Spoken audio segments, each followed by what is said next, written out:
Jeffrey dammar. वैसे इस बंदे को कोई इंट्रोडक्शन की ज़रूरत तो है नहीं, नेटफ्लिक्स ने भी इसके ऊपर एक सीज़न बनाया है जिसमें इसके हीनियस एक्ट्स और क्राइम के बारे में बहुत डिटेल में बताया है। क्या इसकी मोटिवेशन थी इसके पीछे और क्यों इसने ये सब किया और किस तरह किया, ये सब कुछ बहुत डिटेल में उन्होंने बता दिया। तो मैं सोचा आज मैं इसके बारे में एक वीडियो बनाऊँ और इसके कुछ हिडन फैक्ट्स जो नेटफ्लिक्स ने हाईलाइट नहीं किए उन सब के बारे में आपको बताऊँ। तो जेफरी डैमर को उसके एक दूसरे नाम से भी जाना जाता था जो है मिलवॉकी कैनिबल या फिर मिलवॉकी मॉन्स्टर। तो ये मिलवॉकी का वर्ड क्यों आ रहा है इसके पीछे? असल में ये जहाँ पैदा हुआ उस शहर का नाम मिलवॉकी था जो कि एक यूएस की स्टेट विंस्टन का शहर है। जेफरी डैमर को बहुत सारे केसेस में अरेस्ट किया गया, फॉर एग्जांपल मर्डर, कैनिबलिज्म और dismemberment of body parts of human being. वो अपने विक्टिम्स को किसी न किसी बहाने से अपने अपार्टमेंट तक ले जाता था और वहाँ जाके उन्हें ड्रग कर देता था, जिसके बाद वो अपने हीनियस और हॉरिफिक एक्ट्स को कंटिन्यू करता था। सबसे डिस्टर्बिंग बात तो ये है कि वो अपने विक्टिम्स के बॉडी पार्ट्स को एज ए सोवेनियर के तौर पे रखता था और उन्हें कंज्यूम भी करता था। तो सवाल ये है कि ये सब उसने कहाँ से सीखा? ये सब करने के लिए जो हिम्मत चाहिए वो उसके अंदर आई कहाँ से? क्या उसने अपने बचपन में अपने पेरेंट्स के साथ ये सब होते हुए देखा था जिससे उसने ये सब सीखा? काफ़ी रिसर्च करने के बाद ये सब पता चला कि जेफरी डैमर का बचपन काफ़ी डिस्टर्बिंग गुजरा था। उसने बचपन से ही अपने पेरेंट्स को लड़ते हुए झगड़ते हुए देखा था, तो इस चीज़ का उसके दिमाग पे काफ़ी गहरा असर पड़ा था। तो जब बच्चे छोटे होते हैं और जब ये चीज़ें अपने सामने अपने बचपन में देखते हैं तो उन्हें ऐसा लगता है कि ये लाइफ का हिस्सा है।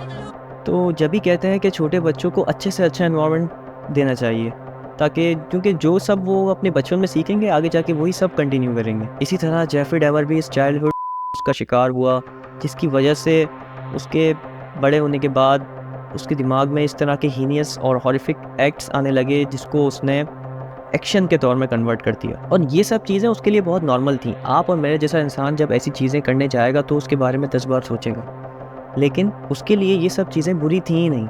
उसके माइंड को ये सब एक्शंस इलीगल लगते ही नहीं थे। उसे लगता ही नहीं था कि वो एक क्राइम कमिट कर रहा है। तो काफ़ी सालों से वो पकड़ा नहीं गया पुलिस से, अपने हीनियस एक्ट्स को छुपाता रहा, क्योंकि उसके अंदर एक एबिलिटी थी कि वो सोसाइटी में बहुत जल्दी घुल मिल जाता था। वो एक तो फेस का बहुत अच्छा था, तो उसकी फेस से बहुत इनोसेंस ज़ाहिर होती थी, तो किसी को उसके ऊपर शक नहीं होता था कि वो ऐसी हरकत भी कर सकता है। एक दूसरी वजह ये भी थी कि वो बार बार रीलोकेट करता रहता था, एक से दूसरी जगह जाता था, वहाँ शिफ्ट हो जाता था, एक एक्ट करने के बाद कहीं और शिफ्ट हो जाता था। तो काफ़ी टाइम से उसके ये सारे क्राइम्स हिडन रहे, लेकिन 1991 में उसका क्राइम सामने आ ही गया एक दिन। तो 91 में भी एक विक्टिम था जिसका नाम था ट्रेसी एडवर्ड्स।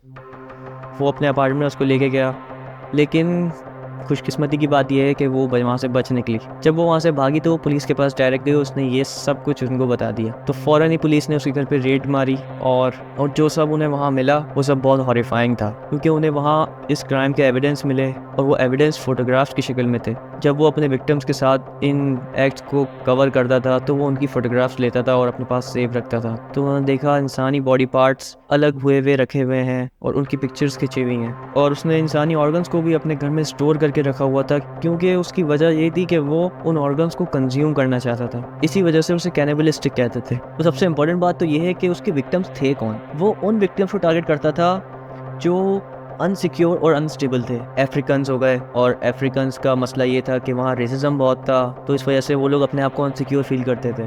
तो वो इनकी इनसिक्योरिटी का फ़ायदा उठाता था और उन्हें अपने अपार्टमेंट तक किसी न किसी बहाने से ले जाता था।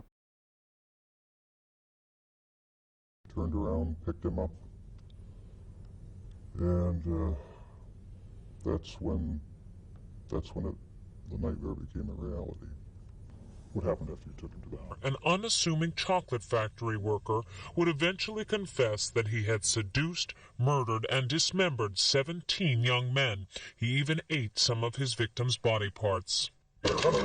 He instantly became the center of worldwide media attention, a serial killer unmasked.